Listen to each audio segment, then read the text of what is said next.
Hey, this is Bill of Into the Heart of YouTube podcast.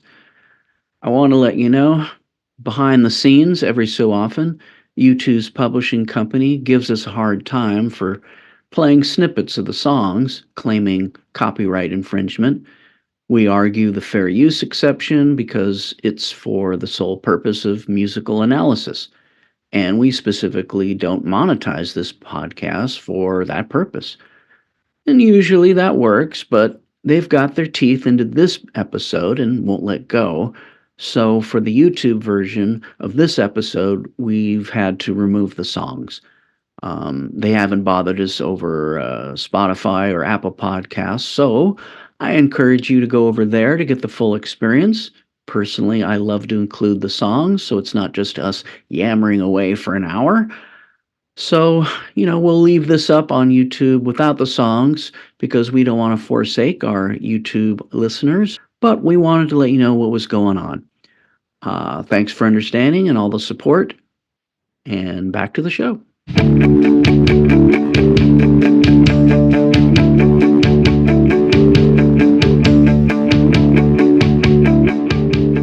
Hi, everyone. I'm Melody Maraca. And I'm Bill C. Welcome back to the Into the Heart of YouTube podcast, where two longtime fans discuss YouTube music album by album and tour by tour, the fan experience, and the perception of YouTube in cultural consciousness. That's right. Melody and I, we came of age with YouTube. We saw it all happen in real time, and as we sit here in 2024, we still care about this band, but we're concerned about their legacy. So, as we take a trip back through the band's history, we're going to try and place it in proper context and ultimately get to the bottom of whether U2 is one of the greats of all time, or are the haters right after all? All right, Bill, let's get into it. In part one of this episode on how to dismantle an atomic bomb, we talked about the making of the record and also talked about the first 6 tracks through All Because of You. And now we're going to take a look at the rest of the record, get into its marketing and the Vertigo Tour, and we'll also discuss some band business, which has caused the haters to gnash their teeth for the better part of the last 2 decades. And finally, we'll take a look at where the band was moving forward. All right, then. Lots to cover. Let's get started with one of 3 songs for me on the second half of this record I would have swapped out for Mercy or Smile or North Star. And I disagree. Fair enough. But this next song is what I'd call an outlier in the U2 canon, so it is fun to talk about. A Man and a Woman started off when engineer Carl Glanville, who was working on the Atomic Bomb sessions, tried out a new mix of a piece of music the band was working on. Bono liked what he heard and got inspired. Yeah, he picked up a bass, of all things, and started scatting some bongolese over it, pushing it into another direction. Everyone was intrigued, so Glanville chopped up the acoustic guitar that Edge had laid down for Song 1 and made it connect musically with the new emerging tune, which becomes A Man and a Woman. Kind of interesting. Bono cites Thin Lizzy as an influence for his singing approach to the song, but I don't really hear that. But Bono does say a lot of things, doesn't he? He does. But I don't get a Phil Knott vibe here either.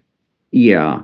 Okay, so we mentioned in part 1, Bono said initially this was supposed to be a rock and roll record, but they got bored and wanted more dimension. Now, I can respect that, but like I said, this song definitely stands out, and for me, not in the best way. It's a bit of a head scratcher.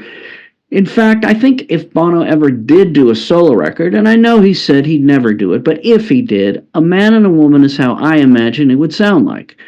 Now, if they'd given this song to someone like, say, Seal, I think he would have done a really nice version of it, but here it feels a little out of place. Okay, I know a lot of fans, I think you included, aren't big fans of this song, but I don't find it to be that much of an outlier.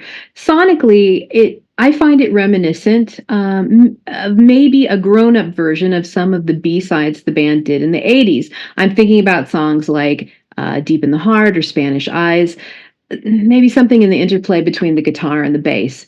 And speaking of the bass, I find it a standout on this song. You really don't think it's an outlier? I mean, I don't.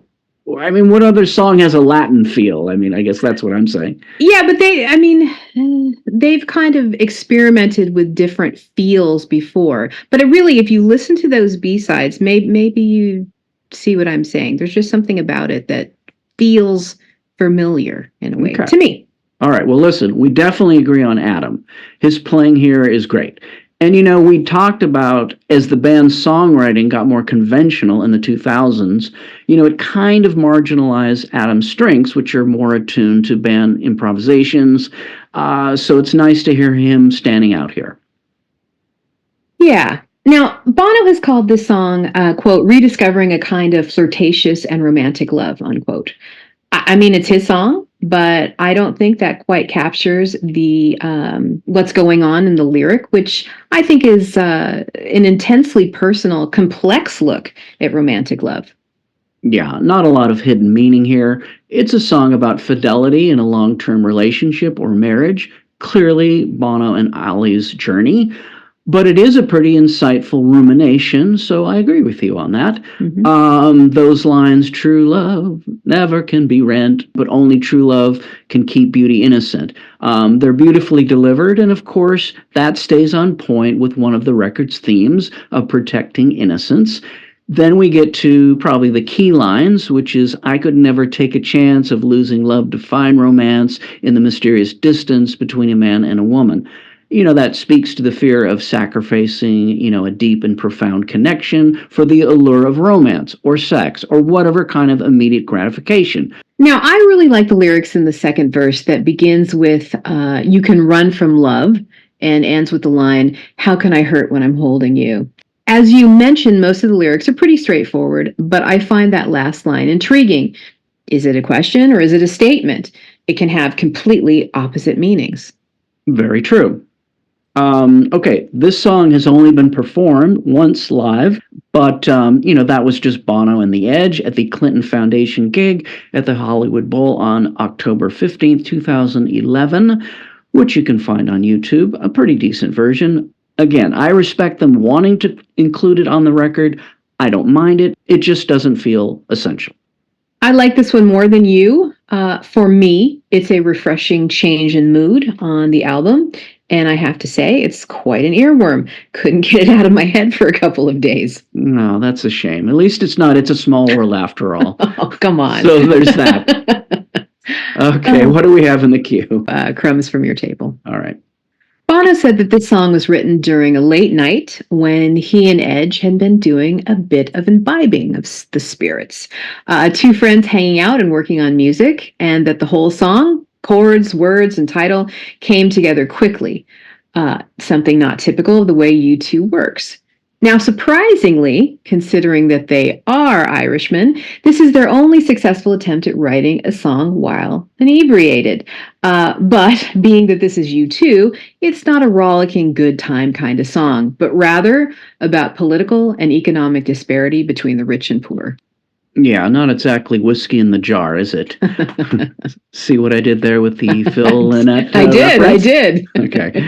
Anyway, as I said on Love and Peace in part one, which I think only got political on the Vertigo Tour, Crumbs from Your Table is really the only outwardly political song on Atomic Bomb, although I'd argue it's really more about the hypocrisy of Christians espousing belief and quoting scripture while forgetting if you're not taking care of the poor, you're just not doing it right at all. Bono spoke of going before Christian groups in America to convince them to give money to fight AIDS in Africa, and he said it was like getting blood out of a rock. Yeah, I think you're right there. I also think that the United States is being called out for hypocrisy along with the church. I see it in the first lines of the song, from the brightest star comes the blackest hole. Now, there are a lot of interpretations of these lines, but we know Bono is a Bible thumper, so I'll point to Matthew 5:14. You are the light of the world. A city set on a hill cannot be hidden. Bono also references this passage during Yahweh in a different context. Now, this passage has a long history of being used as an expression of American exceptionalism, the idea of America being a beacon of hope to the world. Multiple presidents have used it, most famously Ronald Reagan in his farewell speech. Now, if you pair that line with the lines, "With a mouthful of teeth, ye ate all your friends," I see American policies being taken to task. So the idea of the church and America becomes intertwined as bullies on the block here. Agreed. But there is a specific shot at the church sitting on their hands in the face of the AIDS crises in the chorus, which I love. And you speak of signs and wonders, but I need something other. I would believe if I was able, but I'm waiting for the crumbs from your table. Also, just wanted to mention the Sister Anne in the song is a real Irish nun who worked with AIDS patients in a hospital in Uganda that was so overcrowded there was three to a bed, as the song says. Also, in Bono's book, he describes her office as basically a sewer. Now, there is some perspective. And of course, you've got the lines about where you live should not decide whether you live and whether you die. This harkens back to Where the Streets Have No Name, who took its name in part from how in Belfast, the name of your street would essentially predetermine your lot in life, socially, politically, religiously, and economically. Now, I really like this song, the music and the melody. I particularly like the Who-esque crescendo at the very end. I don't think this song is a major work. I think it goes on a bit long, but I like that it's on the record because it does have a great live feel. You can really hear the band generating some chemistry here, Edge doing very Edge-like things, chimey, ringing guitars, Adam and Larry locked in and swinging nicely, and you can really feel Bono engaged. A very passionate vocal, so it works for me. All right, so that's about all I've got. You ready to move on? One step closer. All right, pretty sure most folks know this bit of U2 lore. The title of this song comes from a conversation Bono had with Oasis's Noel Gallagher shortly before Bono's dad died. Bono said he was worried his dad had lost his faith, and he asks, "Do you think he believes in God?" And Noel goes, "Well, he's one step closer to knowing." And of course, the album credits do include special thanks to Noel Gallagher. Now, the music for the song was initially developed during the All That You Can't Leave Behind sessions, but didn't go anywhere. But Edge pulled the song back out during early Atomic Bomb sessions when they were working with Chris Thomas. And Thomas loved the song and suggested they record it. Daniel Lanois was in town, and he came in and played lap steel. And Bono provided a new melody line as well as new lyric that he had worked on in Bali during a break from the Elevation Tour. I really love this track. Beautifully produced, it captures a tremendous intimacy, leaving space for the melody to breathe and for a haunting air to exist. We've got hints of the Velvet Underground with a dash of country brought out by Daniel Lanois' pedal steel, but a lot of folks don't like this song, which I don't get at all. Yeah, that puzzles me too. I think this is a beautiful song.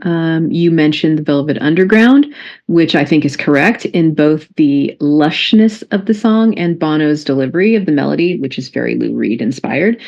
And I also just love Larry's tom work on the last chorus. It really concludes the song with a sense of intimacy and immediacy, which I just love. Yeah. And melody, I think we can both relate to the first couple verses of the song, this kind of drifting feeling, trying to come to grips with an enormous loss. That's, I'm around the corner from anything that's real, I'm across the road from hope, and so on. And the next few lines that speak to time that seems to have slowed to an agonizing crawl while the world around you surges forward. And there you stand, stuck, watching it leave you behind. That's that verse that goes, "I'm on an island at a busy intersection. I can't go forward. I can't turn back."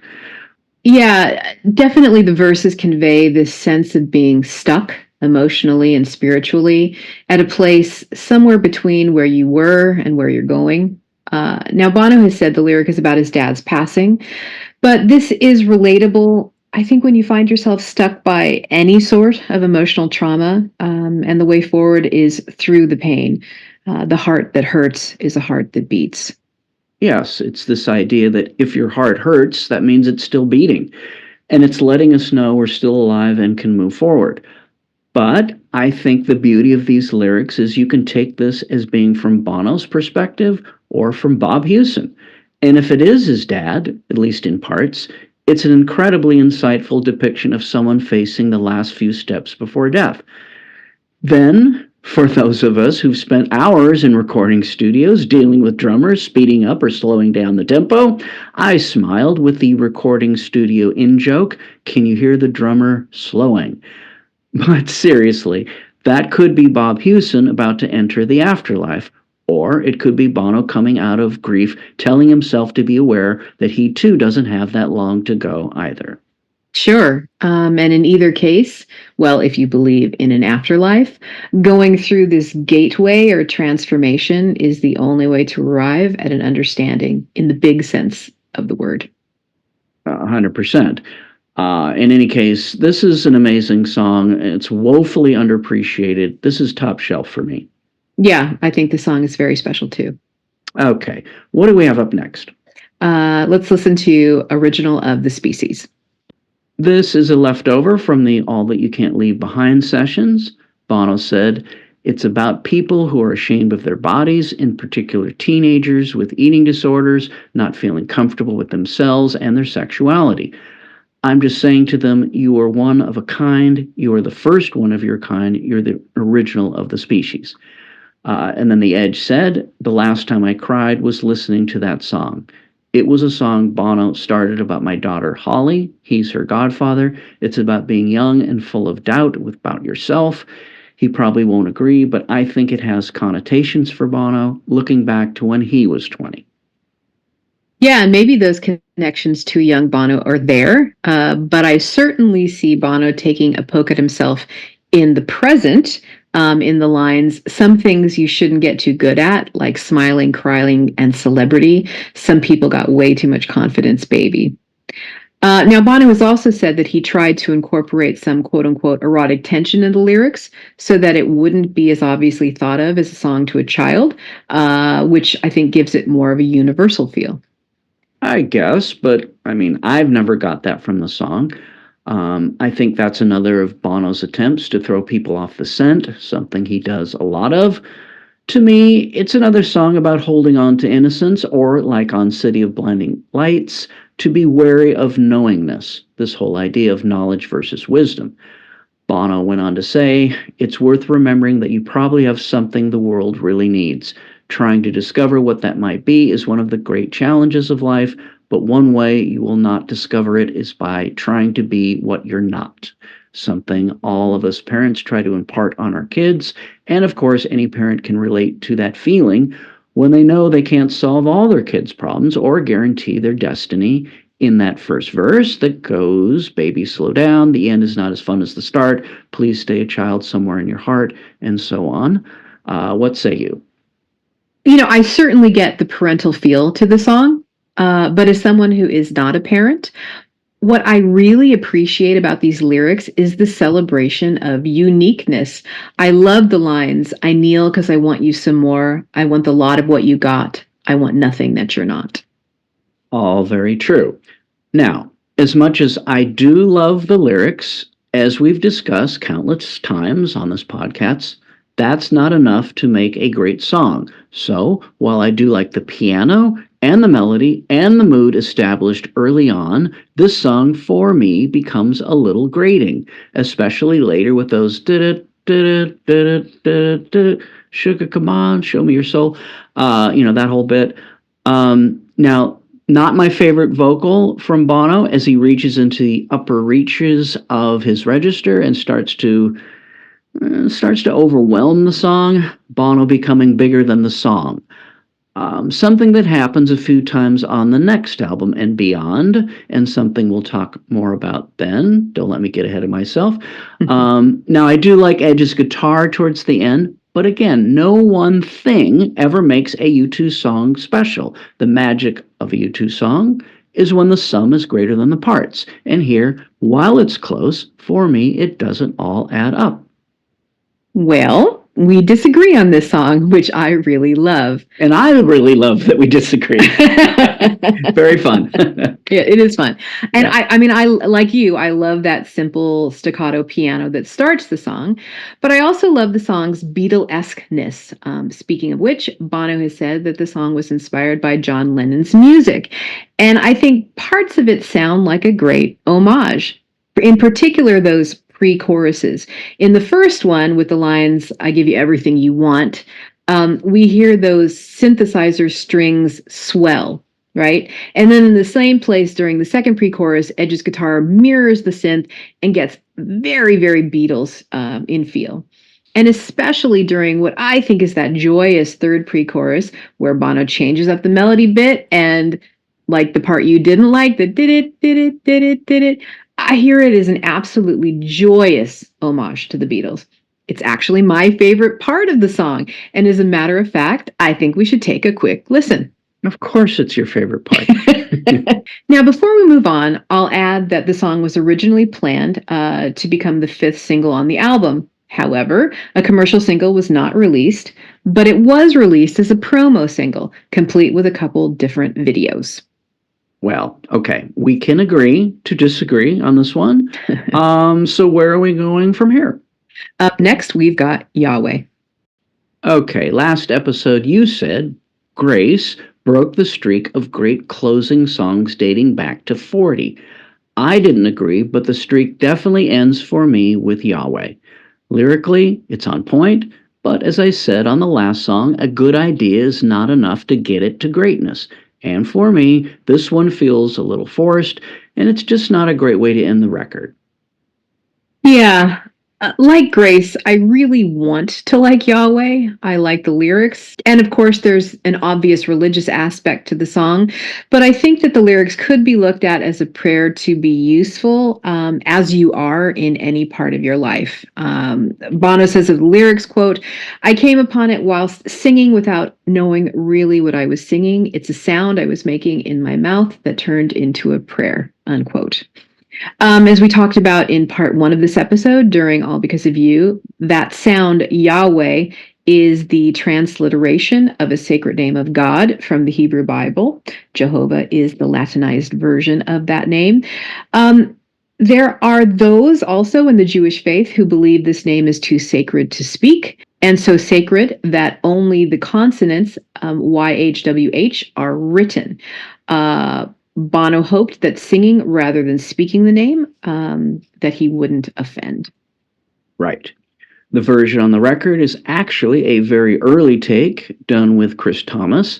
They tried redoing it with Steve Lillywhite with Danny Lanois playing on it, but they realized they'd captured the magic in the earlier version that Chris Thomas had recorded. The Edge said he'd brought in what he thought was a fully formed idea for the music, but Bono's vocal was so inspiring that it carried Yahweh in a dramatic new direction from what Edge originally envisioned. And the band decided that it was just one of those songs that had to be written. Well, I'll be honest, I wish it hadn't. This song feels a little rote, U2 by the numbers. Then there's the vocals. I usually like when Bono records 2 different octaves, tracking both a low and high part, like on Even Better Than the Real Thing. But here, it just doesn't work. Maybe it's because the music is so unremarkable. Liked it a little better live, no drums, Larry on that cheesy keyboard, Edge on acoustic guitar, and Bono only doing the one vocal. But as you are wont to say, melody, for me, it's just not special. Yeah, it definitely, the music doesn't do much for me here. I feel like the first few seconds of the intro is interesting, and then it resolves into, as you say, a very rote U2 song. Frankly, I just find it to be dull. It is. Now, as I said, I do get that the lyrics are on point with the theme of the record, and they're okay. Take these hands, don't make a fist, take this mouth, so quick to criticize, take this mouth, give it a kiss. Don't be aggressive, don't fight, and don't provoke or judge. Sure, yeah, good stuff. Mm-hmm. And I do like the change of melody in the section where he repeats "Love is like a drop in the ocean."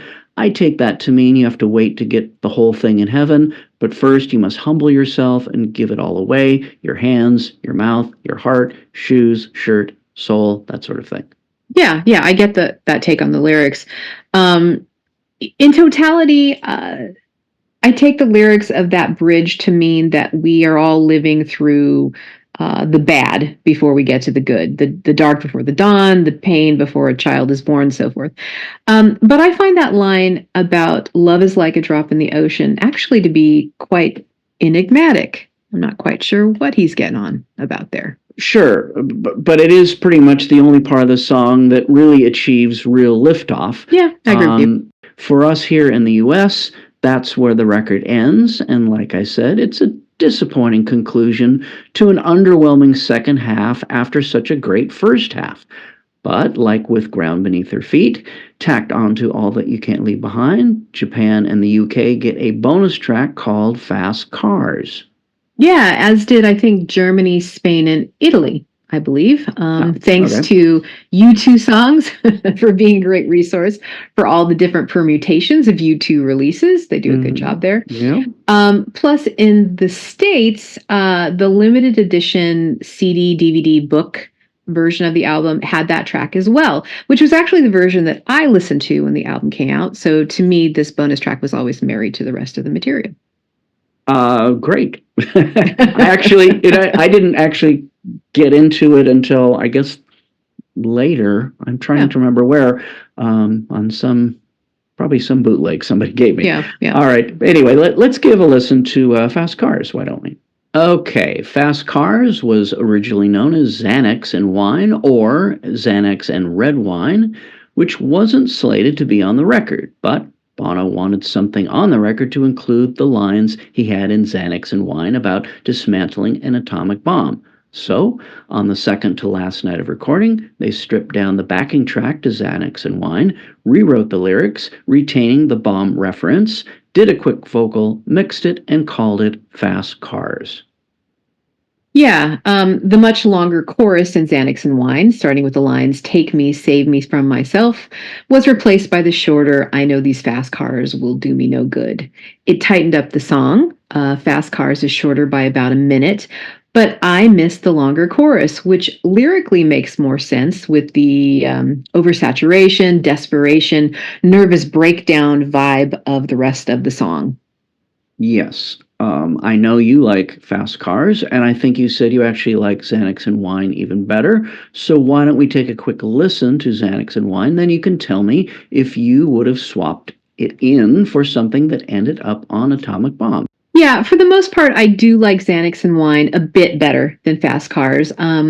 I like its more straightforward, rock and roll, frenetic feel. Now, that said, I do love Fast Cars too. I have a soft spot for that Spanish Arabic sounding guitar. Now, you asked me if I would have replaced a song on the album with Xanax and Wine, and I will broaden that and say I would have swapped out Yahweh for either Xanax or Fast Cars. I think that's maybe picking low-hanging fruit there, but I would have.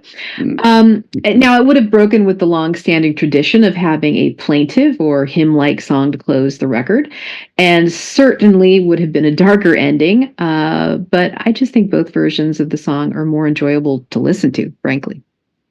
I do like the Arabic feel of this track. It's kind of ironic that Fast Cars ends up sounding more Arabic than anything that ended up on No Line in the Horizon. But we'll get into that whole conundrum next episode. But I have to say, I don't love the frenetic nature of the verses, and I don't love the backing vocals either in the verses, but I do like the chorus. Well, this is another one we disagree on. I really do groove on Fast Cars. It moves me in mysterious ways, you could say. And I was so happy that I got to see it played live in November in 2005 in Los Angeles as one of the few shows where the song was played during the Vertigo Tour. Yes, I saw that show too, and I did like it live for whatever it's worth. All right. Do you have anything else about this one? I don't. So why don't you first tell us what your takeaway is of How to Dismantle an Atomic Bomb? Okay, Bono has called How to Dismantle an Atomic Bomb U2's first rock album. Obviously, the statement isn't true, but Bono, being the consummate salesman, was in his hyperbolic fashion, distancing this album from the last few that had come before. Obviously, the more pop-influenced All That You Can't Leave Behind, but also the more experimental pop and Zooropa.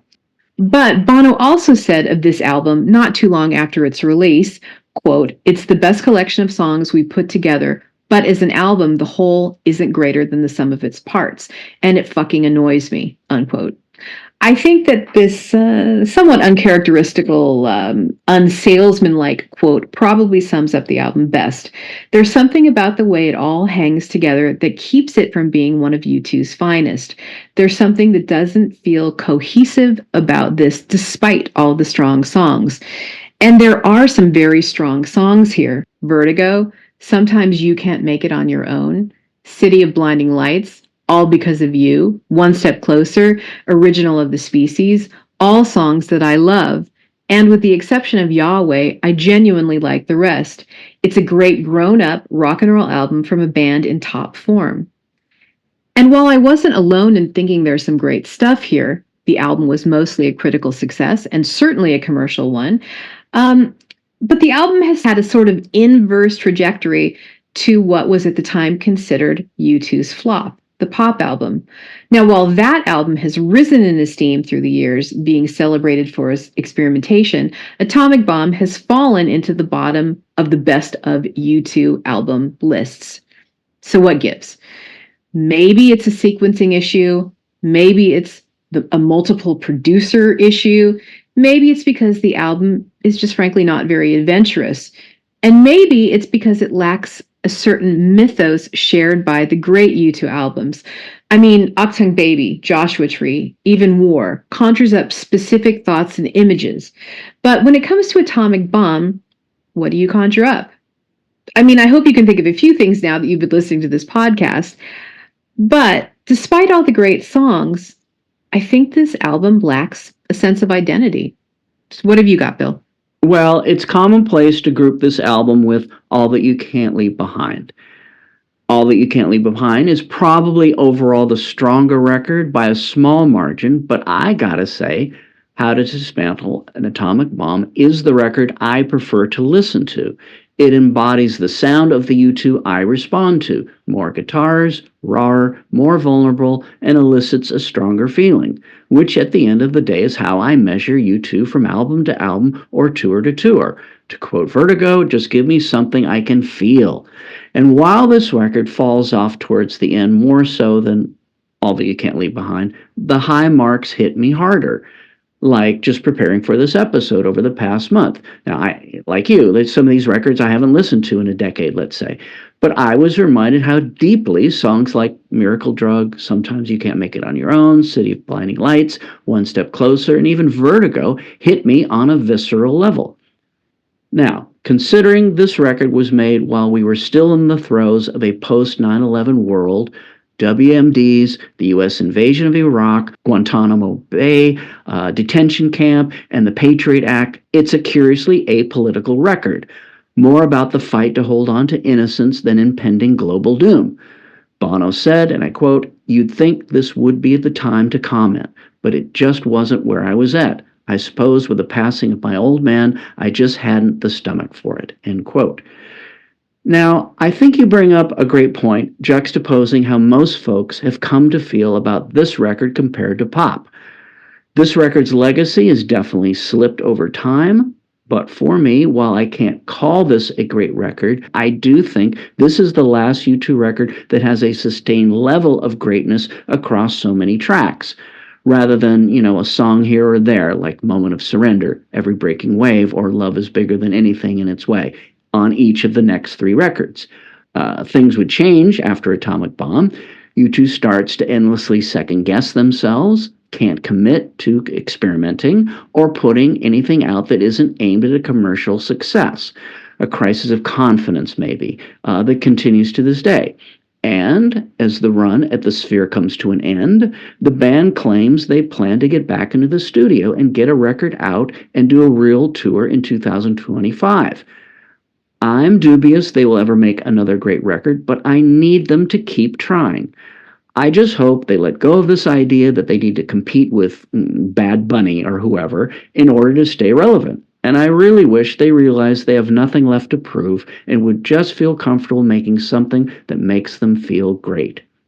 Okay, let's talk about the title, which is kind of this surreal take on the Stanley Kubrick film Dr. Strangelove, or How I Learned to Stop Worrying and Love the Bomb.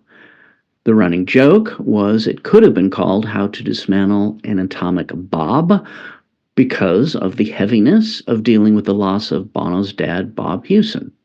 Right. I mean, if you take a look at the book of art, poetry, and photos that accompanied the deluxe version of the album, How to Dismantle an Atomic Bomb and the memory of Bob Hewson are all over.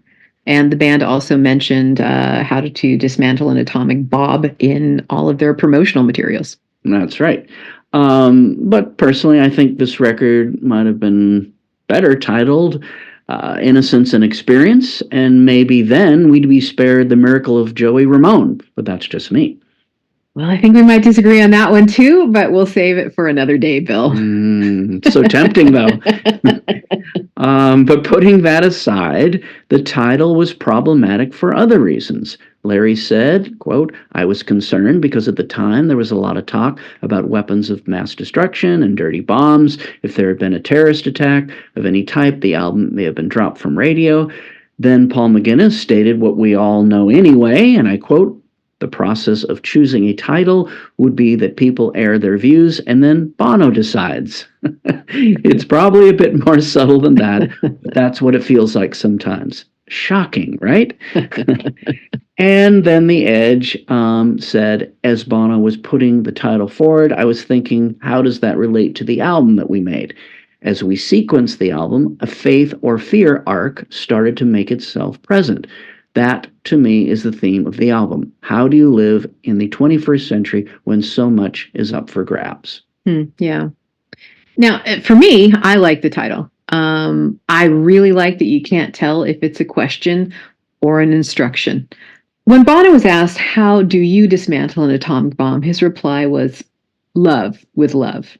So maybe All You Need Is Love could have been an alternate title for the album, being that the songs mostly focus on the relationship of love in one fashion or another, from a parent to child, to a lover, to God. All right, so why don't we go ahead and take a look at the album's cover and artwork? Okay, so I'll ask the question. Is it fair to say this is the worst album cover since October? I mean, you two are a lot of things, but a gang of toughs is a very hard sell. I mean, I just don't get what the message is on this cover, but what's super obvious is the black and red striping on everything around this period. Album art, tour promotion, merchandise. It speaks to the fact that U2 here is now a huge global brand. So everything is about brand building. I agree with that. Red and black, looking tough. I guess it equals rock and roll, right, Bill? Yeah. Even if it's a very uninspired version of rock and roll. Yes. And for the record, I like the October cover better. I mean, it was the early 80s after all. Mm-hmm. And here, there's absolutely no excuse. The photo cover was taken by Anton Corbin, once again. And also, once again, the artwork design was done by Sean McGrath with direction by Steve Averill. You know, it would have been great if they gotten, Adam to, rock that huge afro again that's on the October cover. Now, that would have been brilliant. That would have been pretty great. I agree. So the uninspired album artwork notwithstanding, the centerpiece of the Atomic Bomb marketing campaign, Love It or Hate It, certainly was inspired. The story goes that sometime in 2004, Bono visited Steve Jobs at his home in Palo Alto, California, to make a novel proposition. U2 would appear in an Apple iTunes TV spot as part of the Atomic Bomb promotional campaign. Now, it took a lot of negotiating, but on October the 26th, 2004, Bono, Edge, Jimmy Iovine, and Steve Jobs got up on a stage at a theater in San Jose, California, and premiered the iTunes TV commercial featuring Vertigo and starring a partially silhouetted U2, along with the, at the time, cool iTunes silhouetted dancers who were featured in what felt like a million commercials and billboards. And also unveiled at the event was the U2 Edition iPod with its black and red color scheme. Right. And if you bought the U2 iPod, which had the band members' signatures engraved into the black metal plate, you also got a $50 coupon towards the download of the iTunes The Complete U2, which was a 446-track digital box set featuring all of U2's albums and singles, as well as oodles of unreleased material called Unreleased and Rare, with those embryonic versions of the Atomic Bomb songs we talked about in the first part of this episode. Okay, now, as you mentioned, this commercial was played to death and definitely catapulted Vertigo into becoming a very big hit. Now, U2 will remind you that they received no money for appearing in that commercial, but they certainly profited from it. That's for sure. And I'll just add something we'll be talking about on the marketing plan for the next record. U2 gets access to platforms and opportunities no other artist does. Certainly a big byproduct of Bono hobnobbing with corporate moguls and politicians is he can just ring up the movers and shakers of the world for the benefit of U2 like no one else can, like Steve Jobs. Very true. But, no matter how you feel about the commercial, I think you have to admit that it was a very savvy move. Let's remember, the way music was being monetized was drastically changing during the early aughts. Recording artists and record companies didn't know how to control the digital space and were being ripped off by free downloads. While at the same time, MTV had pretty much stopped playing rock videos. Now, this is a time before YouTube, so there were really limited opportunities for bands to get exposure to new audiences. Of this marketing campaign, Bono said, quote, "We looked at the iPod commercial as a rock video. We chose the director. We thought, how are we going to get our single off in the days when rock music is niche? So we piggybacked this phenomenon to get ourselves to a new, younger audience, and we succeeded," unquote. But Melody, as I am wont to say, just because you can do something doesn't always mean you should. And again, who else had the access to broker that deal? So I, for one, was a little taken aback with that Apple commercial. It definitely rankled my old indie rock sensibilities. But there'd be a lot more to absorb after that. So I guess you kind of had to file this under, hey, get with the times, man. But yeah, I did love the song, but the optics were a lot for some of us, but more on that in a second. All right. 2 weeks before the Vertigo Tour starts on March 14th, 2005, U2 is inducted into the Rock and Roll Hall of Fame by Bruce Springsteen, just as Bono had inducted Bruce in 1999. And it was a wonderful speech. So rather than have Bill or I read it, why don't we go ahead and just play the part of the speech where Bruce talks about seeing that U2 Apple commercial for the first time.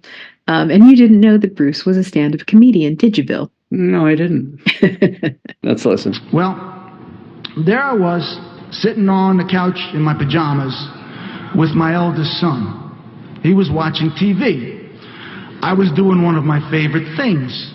I was tallying up all the money I passed up in endorsements over the years and thinking of all the fun I could have had with it. Suddenly I hear uno, dos, tres, catorce. I look up, but instead of the silhouettes of the hippie wannabes bouncing around in the iPod commercial, I see my boys. Oh my God, they've sold out. Now, what I know about the iPod is this. It is a device that plays music. Of course, the new song sounded great. My pals were doing great. Now, personally, I live an insanely expensive lifestyle that my wife barely tolerates. I burn money and that calls for huge amounts of cash flow.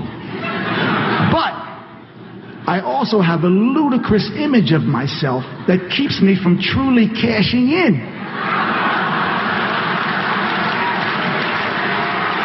You can see my problem. Woe is me.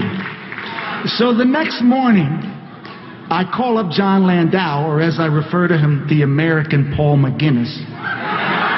And I say, did you see that iPod thing? And he says, yes. And he says, and I hear they didn't take any money. And I say, they didn't take any money? And he says, no. I think smart, wily Irish guys. Anybody can do an ad and take the money. But to do the ad and not take the money, that's smart. That's wily. I tell John, I say, John, I want you to call up Bill Gates or whoever is behind this thing and float this. A red, white, and blue iPod signed by Bruce the Boss Springsteen. And remember, no matter how much money he offers, don't take it. At any rate, after that evening, for the next month or so, I hear emanating from my lovely 14-year-old son's room, day after day, down the hall, calling out in a voice that has recently dropped very low. Uno, dos, tres, catorce. The correct math for rock and roll. Thank you, boys. Okay, Bill, I'm sure you remember the odd way the Vertigo Tour was announced. Mm-hmm. First, it was floated that the tour announcement was set to happen at the beginning of January 2005, but then there was nothing for a couple of weeks. And then finally, on January 24th, the initial itinerary for the first leg of the tour in North America was released, with only one show listed for most cities. Now, more shows were added as tickets went on sale and venues sold out, but especially since that leg of the tour was in arenas, it felt a little conservative. But that was nothing compared to what happened with the whole U2.com ticketing fiasco. Right. U2.com promised fans who paid a $40 subscription fee the opportunity to purchase tickets in a pre-sale. But this ended up being a major shit show. That I can attest to. Not only were many fans locked out due to technical glitches, but tons of scalpers and ticket brokers took advantage of the system by subscribing to U2.com by purchasing as many tickets as possible. Wow, who saw that coming, right? Yeah, and the folks at U2.com really appeared out of their depth in the aftermath of choosing to ask fans to report scalpers. I remember that. I mean, it was frustrating. It was ineffective. And then Larry released a statement taking responsibility for the mess up and offering a chance for fan club folks to get opportunities to get tickets in seniority order on the subsequent North American leg of the tour, or a refund of their membership fee. Now, personally, I thought Larry did a great sweep-up job.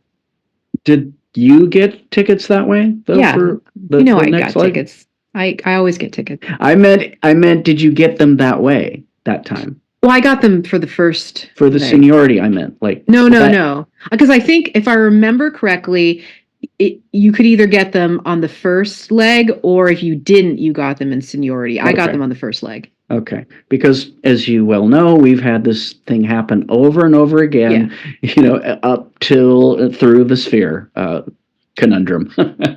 Saying. Yeah. That's true. But I'm glad they still do it, though.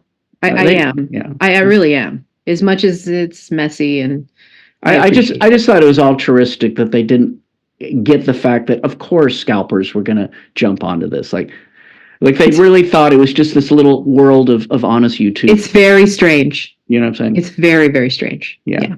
All right. Anyway, back to Larry. Larry tried to put a face to the fiasco, and I appreciated that. And he did apologize numerous times, including at the Grammys. But I think it was too little, too late, especially for those of us who weren't able to take advantage of no, for that, sure. despite being longtime members. Anyway, not It's bitter. true.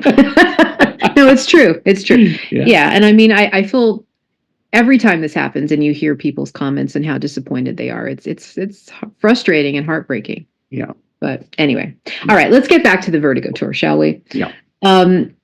I remember hearing rumors from other fans and even on the radio about the possibility of show postponements or cancellations right up to the starting night due to an illness in a band member's family. Right. We should mention, before the tickets even went on sale, Edge and Morley's young daughter, Sean, was diagnosed with what we later learned was leukemia. But after some fraught times, worrying the whole tour would be canceled, the tour commenced, albeit with a schedule to accommodate Edge and his family, but it didn't meet the demand for tickets. Now, Sean would relapse in early 2006, forcing the band to postpone the Australian leg of the tour that spring, which they later had to make up at the end of the tour, but more on that in a bit.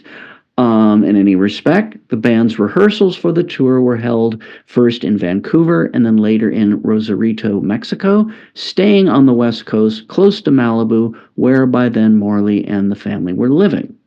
Okay, so why don't we step back for a moment and talk about the Atomic Bomb promotional tour before we get into the tour proper. On October the 15th, 2004, the band filmed a short set in a BBC parking structure in front of about 200 people that was shown on Top of the Pops. Then the next day, they also did another short set in front of about 150 people in London's Riverside Theatre. I actually don't know what happened with the material for that particular gig. I don't know if you do, Bill, but I don't. I don't. And then on November the 16th, they did another short set at Hanover Key Studios that is broadcast on the Zane Lowe Show on BBC One.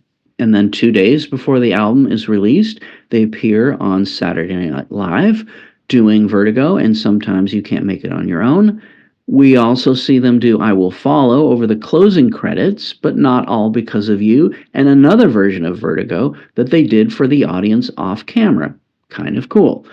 And then on the day of the album's release, U2 winds their way through the streets of New York on a flatbed truck, performing while Phil Joannou films footage for what becomes the All Because of You video. This was inspired by the Rolling Stones doing the same thing to launch their 1975 Tour of America.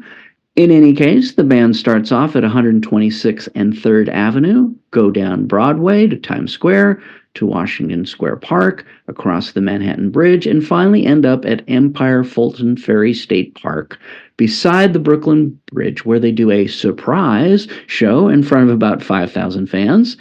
They start and end the show with Vertigo, like they used to do early on when they'd run out of songs.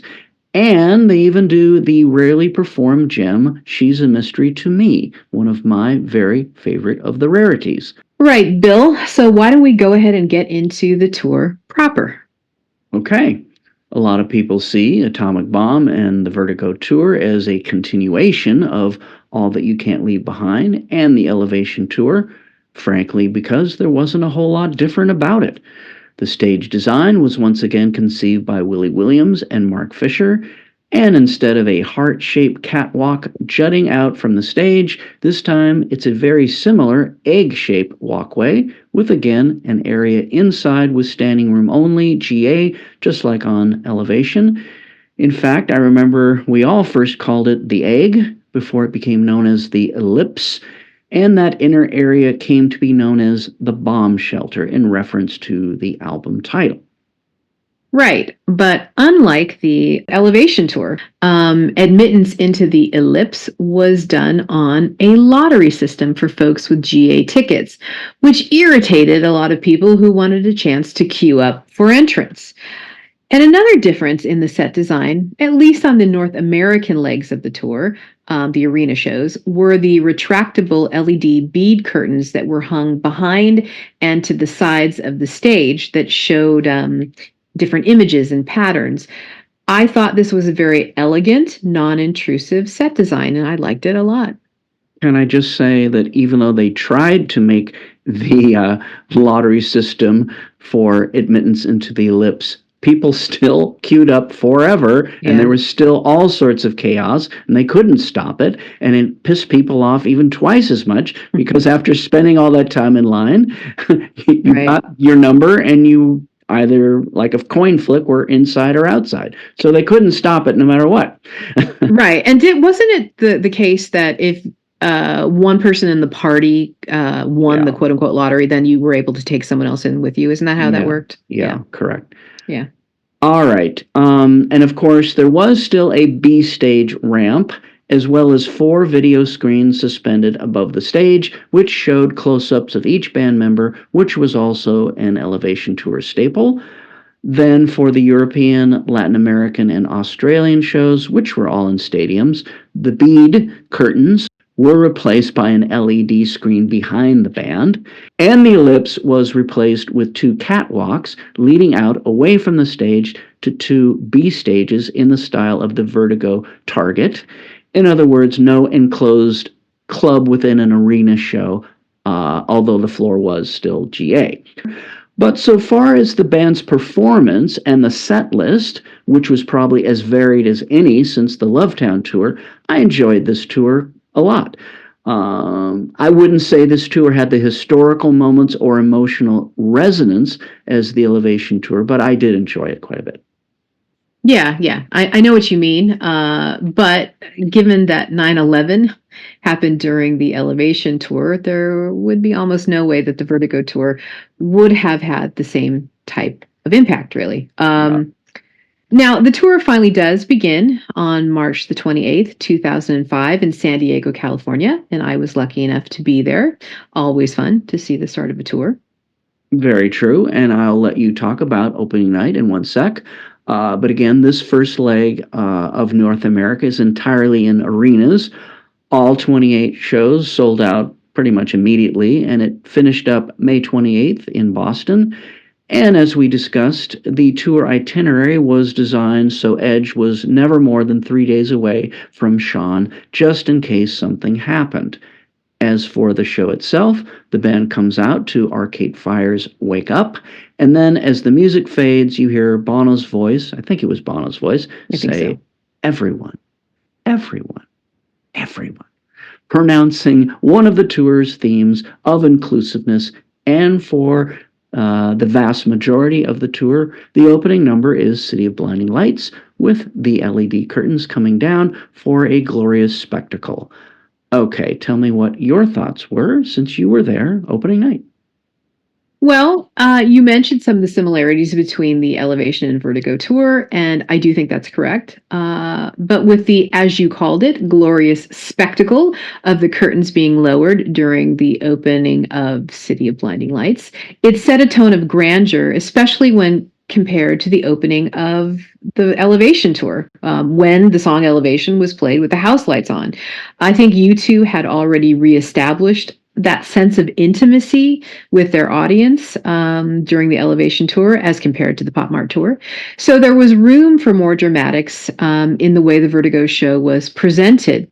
But for me, the biggest and happiest surprise was after the opening song, we got the Cry Electrico, which hadn't been played since the Joshua Tree Tour, followed by Uncaught Dove and Into the Heart, which hadn't been played since the Unforgettable Fire Tour. It was amazing to hear these old friends after 20 or so years. Definitely. Now, the second and third tour stops were here in LA, or the LA area, with 2 shows at the Anaheim Pond and 2 at Staples Center in LA. I was there for all. I think 2 of them I was inside the Ellipse. And yeah, I gotta agree. The big surprise was all the songs from the Boy album. We also got The Ocean at one of those Staples Center shows. And yeah, that version of Electrico was, I mean, the highlight, culminating with Bono dropping in an exultant snippet of The Who's See Me Feel Me at the end. Also, a cool snippet of Stories for Boys was on the coda to Vertigo, acknowledging it was that song that first contained the line, "Hello, hello," in it. Yeah, Bill, as you mentioned, the hallmark of this tour across all the legs was the varied set lists with songs from across the band's whole career. Some of the old favorites sprinkled in on the first leg included Out of Control, Gloria, Party Girl, Bad. I still haven't found what I'm looking for. And 40 also closed the show for most of the first leg. Yeah, with Adam and Edge switching instruments like they did on The War, Unforgettable Fire, and Joshua Tree tours. I guess Lovetown as well, in spots as well, I think. Yeah. And as the tour unfolds, we get stuff like The First Time, for the first time ever live, Crumbs from Your Table, Fast Cars, and even Kite. Now, what I didn't love is this is pretty much, other than I think a one-off of discotheque, where pop completely disappears, never to be heard from again. I also found it odd, considering how huge All That You Can't Leave Behind was, which earned the band so many new fans, was how few of those songs were regularly played on this tour. Only Beautiful Day and Elevation were mainstays in the set list every night. There were exceptions, of course. But what I also absolutely loved, as I mentioned during our Song by Song last episode, was Bono's intro to Miracle Drug, one of the highlights of the tour for me. On other occasions, for the intro to Miracle Drug, Bono would take a page out of Springsteen's playbook and say, I quote, "You know, Edge is from the future. And in fact, Larry, Adam, and myself were all there when his spaceship arrived on the north side of Dublin. And then the door opened, and out came this strange creature. And Larry went up to him and said, 'Who are you?' And he said, 'I'm the Edge.' And Adam said, 'Where are you from?' And Edge said, 'I'm from the future.' And Larry said, 'What's it like?' And Edge said, 'It's better.'" It's better. Yeah, I love that routine. And they've pulled out variations of it really ever since. Yeah. I mean, there were so many parts that I loved from this tour, but if I had to pinpoint my favorite, it would be the performance of Sometimes You Can't Make It on Your Own, which was really beautiful on its own. But on some shows, Bono added in the snippet of Tom Rush's No Regrets at the end. And man, that was really a killer. The lines are "No regrets, no tears, goodbye. Don't want you back. We'd only cry again. Say goodbye again." I'd also say, I mean, the version of that song was nightly, I mean, pretty remarkable. It was. And those weren't crocodile tears Yeah. by Bono. There were moments he genuinely was overcome, and it was, I mean, really quite something to witness. It was very moving. Okay, so we talked about how Atomic Bomb was not really a political record, but the Vertigo Tour certainly leaned harder into it. There's that sequence I mentioned in part 1, From Love and Peace to Sunday Bloody Sunday, where Bono puts on the headband with "coexist" spelled out using the symbols of Islam, Judaism, and Christianity. He'd point to each: Jesus, Jew, Mohammed, it's true, all sons of Abraham.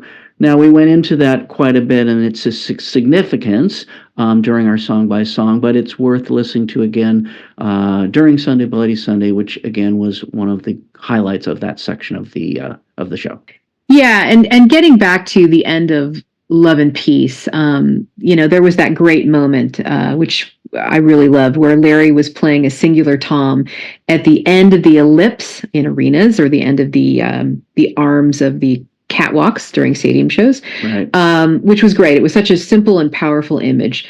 But Bill, something I did not like, and I got to tell you about, was when Bono took over from Larry on the tom at the end of Love and Peace, the part where it sequenced into Sunday Bloody Sunday, and beat on the tom exuberantly with his Coexist headband on. Man, I thought that was such a ham-fisted, over-egoed lead singer thing to do.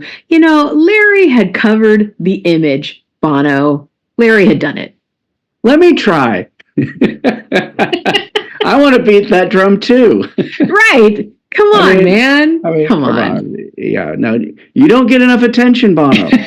You got to beat the drums too. Got it. Pretty funny, actually.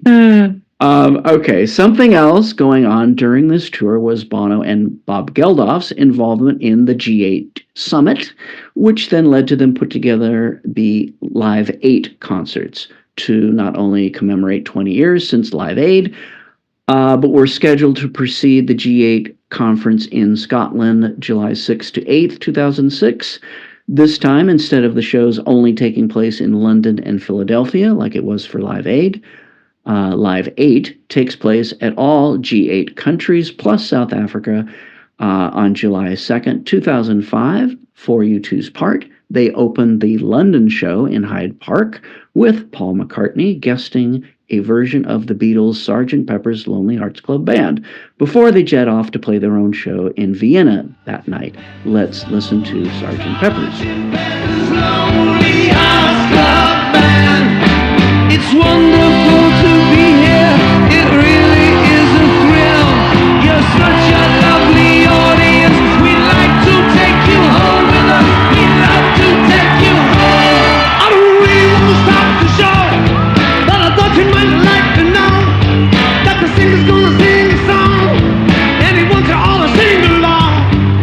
So let me introduce to you the one and only Billy Shears, Sgt. Pepper's Lonely Hearts Club Band.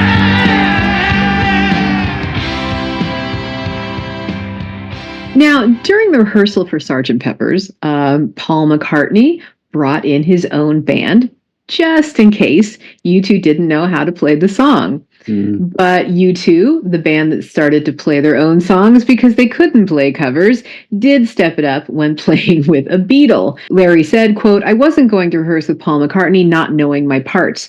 I had studied Sgt. Pepper's over and over and over again. Thankfully, his band weren't needed," unquote. Can I just say, I'm probably inside his head, the story went a little differently. I'm not going to bloody let Paul McCartney's bloody band play. I'm sure. I'm sure. And how embarrassing that would have been. Now, the Live 8 show happened during the second leg of the Vertigo Tour, which, as we mentioned earlier, was played in stadiums. That leg started on June the 10th, 2005 in Brussels, Belgium, and ended on August the 8th in Lisbon, Portugal. You know, I didn't get to see any of these shows, but from the videos I've seen, they certainly had a very different feel to the North American arena shows. And the band said they preferred the stadium shows. Edge said the show was actually better outdoors, which we weren't expecting. The first night in Brussels was pretty electric, and from then on, it seemed to get better and better, unquote. Well, how nice for the Europeans. Thank you very much. Okay, back to the political aspect of the show. Some found the end of the band's main set of this tour a little tiresome. There was, of course, the flags of African nations emblazoned by the LED curtains to introduce Where the Streets Have No Name, followed by Pride, and then Bono's plea to participate in the One campaign while the intro to One played, and played, and played. And Bono's intro got increasingly longer, and longer, and longer. Now, many of us admired his intent, of course, but not everyone loved sitting through the speeches, including Larry, who you could sense his impatience to just bloody get on with it. Yeah, and reportedly Larry timed Bono's speech at one of the Washington, D.C. gigs, during the third leg, that is, and was none too pleased that speech went on for 14 minutes. Let's just sit for 14 minutes just to feel how long that is. I mean, it was good stuff. It really was. And like you, I really appreciated it. Yeah. But I think Edge also had said that, you know, there were times that Bono was coming off like a school teacher, and it just wasn't good. It didn't work sometimes. Sometimes it did, but yeah. I know you don't want me to go back to Rattle and Hum Part 2. Oh, with the dissertation. I don't think it was quite that bad myself. That bad. Okay. But it was too long at times. Yeah, I agree. Okay, that leads us into what we touched on last episode, which was Bono's increasing activism and political hobnobbing. We agreed, Melody, when it impacts the music in some way, we cover it, and if it doesn't, we don't. Yep. So, just a quick summary. During the making of All That You Can't Leave Behind, he was primarily focused on the Drop the Debt campaign with Jubilee 2000. But after the Super Bowl, Time magazine puts Bono on the cover and asks, "Can Bono save the world?" And as the scope of Bono's activism broadens to the fight against AIDS with the launch of Data and its December 2002 Heart of America tour, not to mention the launch of the aforementioned One campaign and the Red Line, suddenly Bono's profile starts to exceed that of his own band. Then you have the face-to-face meetings with George W. Bush, Tony Blair, Condi Rice, Karl Rove, and others with their hands in the war in Iraq, and all of this starts to rankle the rest of the band, in particular one Larry Mullen Jr., who not only didn't like the optics of all of that, but he was getting increasingly distressed by the kind of people showing up backstage. Not exactly rock and roll to have to smile, shake hands, and pose with a bunch of corporate and political shills. Yeah, that's true. Although Larry did go on to say that as much as he didn't like being with people he thought of as warmongers, he did understand his bandmates' desire to talk to anyone who would put the Africa issue, quote unquote, front and center of the political stage. Right. So what must be categorized as the end that justifies the means? It should be noted President Bush did pledge $15 billion to fight AIDS abroad, and on September 16, 2004, Bono was nominated for the Nobel Peace Prize. Not the last nomination he'd get, though he's never won. And so, at this point, I have to ask the haters we so love to reference on this podcast, who stand there ready to pounce on Bono's next misstep or utterance. What exactly did you do to make the world better? Yeah, well put, Bill. and yet, because it's U2 and Bono, and they never make things easy on themselves, we have to mention that during the latter portion of the Vertigo Tour, U2 does something that has given the aforementioned haters fuel to keep the fire burning for the last 20 years. In August 2006, just days after Bono returned from a six-nation, 10-day tour of Africa with executives from Gap and Motorola to examine debt and foreign aid progress, U2 shifts their highly lucrative music publishing arm, U2 Limited, from Ireland to the Netherlands to avoid paying tax. It's the timing of this move that really rankled people, particularly those in Ireland, as this was done just months before the Irish government amended the artist tax exemption scheme established in 1969 to help struggling artists, and which U2 had been enjoying for their entire career, which capped tax-free earnings for artists at £250,000. Needless to say, Irish taxpayers were not amused. Right. And the perception of this kept getting worse as the band tried to defend their action as legal, which of course it was, but that's really kind of beside the point. And then there was Bono coming out later saying that it would have been foolish to have done otherwise. Really rankled people. Bono said, quote, "Just so people know, we pay a fortune in tax, and we're happy to pay a fortune in tax. People should. But that doesn't mean because you're good at philanthropy and because I'm an activist, people think you should be stupid in business, and I don't run with that," unquote. Maybe this did make good business sense, but man, it really did have the aroma of hypocrisy. Didn't Trump say that makes me smart because I don't pay tax? He did.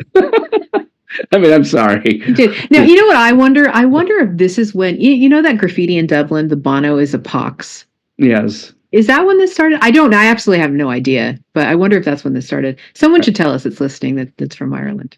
We do have our listeners in Ireland. Yeah, we do. They should tell us. But anyway. Okay. I'm sure I'm going to get some hate for actually mentioning Trump. So, Well, sorry. Yeah. It's true, though. It is true. Okay. All right. So Bono in particular was singled out as someone who was avoiding tax in his own backyard while asking the Irish government and others around the world to spend more tax revenue on causes he so passionately espoused. Not to mention, it undermined his credibility as a third world crusader.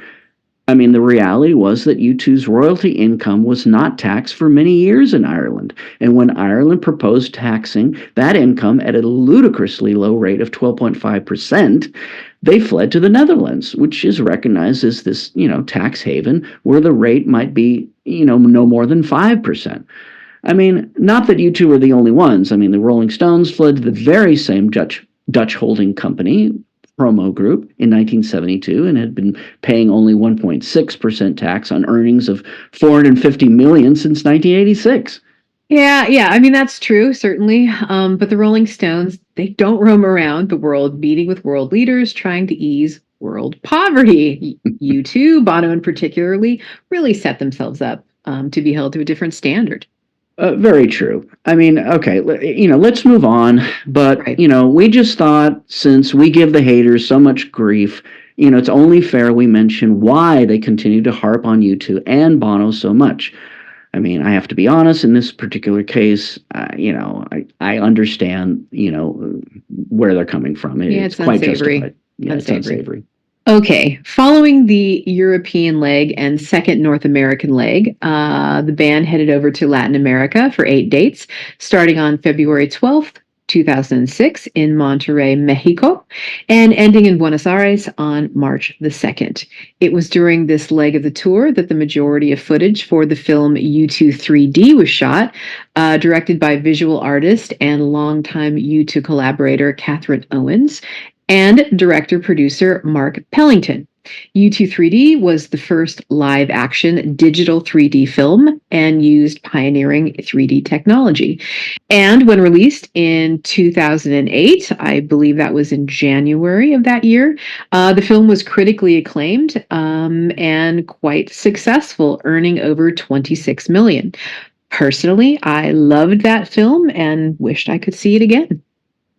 All right. We mentioned earlier the band had to postpone some shows in 2006 when Edge's daughter, Sean, relapsed. While she's being treated, the band did some recording with Rick Rubin at Abbey Road Studios in London. The band end up shelving most of this, but do come away with, among other things, Window in the Skies, that ends up on the U2 18 singles compilation released in November, and which was released as a single the first week of January 2007. The band does do the song a few times as an encore on the last leg of the Vertigo Tour. I think it's an okay song, if you don't mind it being a pretty blatant attempt to sound like the Beatles. Okay, Bono speaks admiringly of Rick Rubin, but he said there was no way U2 could work the way Rubin wanted, which was to, not go into the studio until they had everything first worked out. Definitely not a U2 thing. Not a U2 thing. Then a little later in 2006, U2 played with Green Day during the Saints-Falcons game on September the 25th. That reopened the newly resurrected Superdome following the damage it had sustained during Hurricane Katrina. They played short set with Wake Me Up When September Ends, a snippet of House of the Rising Sun leading into a cover of the Skids' The Saints Are Coming, and Beautiful Day. And a month later, on October 31st, 2006, U2 and Green Day release a studio version of The Saints Are Coming for the Hurricane Katrina charity Music Rising, which was co-founded by The Edge for musicians impacted by the hurricane. I like this cover a lot. I do too. This was another one they did with Rick Rubin at Abbey Road.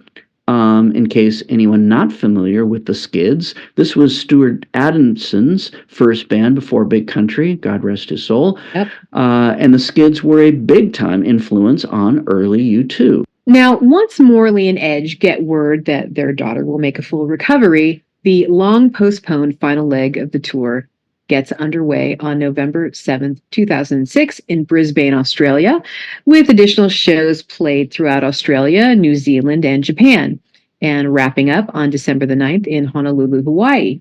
And that final show must have been really a fun one. They had Eddie Vedder and Mike McCready of Pearl Jam joining them during a cover of Neil Young's Keep on Rocking in the Free World. And then Billy Joe Armstrong, also of Green Day, of course, also came out during The Saints Are Coming. Okay, so Melody, we're going to push pause here. The band hoped to get a new album out as soon as the end of 2007, but for a lot of reasons that we'll dive into next time, No Line on the Horizon doesn't come out until the very end of February 2009, well over 4 years after How to Dismantle an Atomic Bomb.